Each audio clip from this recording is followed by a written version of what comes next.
Hello friends and viewers, G S ಮೋಟ್ರಲ್ಲಿ ಸ್ವಾಗತ. So G S motor ಕಸ್ಟಮರಿಗೂ ನಮ್ಮ ವೀವರ್ಸ್ಗೂ ಒಂದು ಮಾಹಿತಿಯನ್ನು ಕೊಡ್ತಾ ಇದ್ದೀನಿ. ಸೊ ನಮ್ಮ ಎಲ್ಲ ಕಸ್ಟಮರು ಮತ್ತು ವೀವರ್ಸ್ಗೆ ಡಿಸೆಂಬರ್ 24ರಿಂದ ಜನವರಿ 10th ಶೋರೂಮ್ ಕ್ಲೋಸ್ ಇರುತ್ತೆ.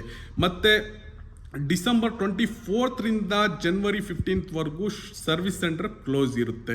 ನಾನು ಔಟ್ ಆಫ್ ಹೋಗ್ತಾ ಇದ್ದೀನಿ ಉಮ್ರಾ ಪರ್ಪಸ್ಗೆ. ಅದಕ್ಕೋಸ್ಕರ ಈ ರೀಸನಿಂದ ನಾವು ಶೋರೂಮನ್ನು ಕ್ಲೋಸ್ ಮಾಡ್ತಾ ಇದ್ದೀರಿ, ಸರ್ವಿಸ್ ಸೆಂಟರನ್ನು ಕ್ಲೋಸ್ ಮಾಡ್ತಾ ಇದ್ದೀರಿ.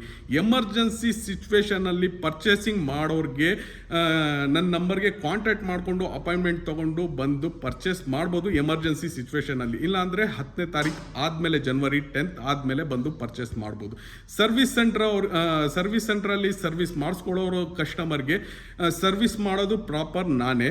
ಸೊ ಅದ್ರ ಮೂಲಕ ನಾನು ಇರೋದಿಲ್ಲ, ಅದ್ರ ಮೂಲಕ ನೀವು ಸರ್ವಿಸ್ ಬಂದ್ರೂ ಸರ್ವಿಸ್ ಆಗೋದಿಲ್ಲ ಫ್ರೆಂಡ್ಸ್. ಅದಕ್ಕೋಸ್ಕರ ನೀವು 15th ಆದಮೇಲೆ ಸರ್ವಿಸ್ಗೆ ಏನೇ ಸಮಸ್ಯೆ ಇರಲಿ ತೊಗೊಂಡು ಬಂದು ಸರ್ವಿಸ್ ಮಾಡ್ಕೊಳ್ಬೋದು. ಜಿ ಎಸ್ ಮೋಟ್ರಲ್ಲಿ ಪ್ರತಿಯೊಂದು ಮಾಹಿತಿ ಕಸ್ಟಮರ್ಗೆ ತಲುಪಿಸ್ತಾ ಇರ್ತೀರಿ. ಮತ್ತು ವಿಡಿಯೋಸಲ್ಲಿ ಪ್ರಾಪರ್ ಮಾಹಿತಿಗಳು ಜಿ ಎಸ್ ಮೋಟ್ರ್ ಕಡೆಯಿಂದ ಸಿಗ್ತಾನೆ ಇರುತ್ತೆ. ವಿಡಿಯೋ ಇಷ್ಟ ಆಗಿದ್ರೆ ವಿಡಿಯೋನ ಲೈಕ್ ಮಾಡ್ಕೊಳ್ಳಿ. ಇದೇ ಥರ ವಿಡಿಯೋಸ್ ನೋಡಬೇಕಂದ್ರೆ ನಮ್ಮ ಚಾನಲ್ನ ಸಬ್ಸ್ಕ್ರೈಬ್ ಮಾಡ್ಕೊಳ್ಳಿ. ನೆಕ್ಸ್ಟ್ ವಿಡಿಯೋಲಿ ಸಿಗೋಣ. ಓಕೆ ಫ್ರೆಂಡ್ಸ್, ಬಾಯ್.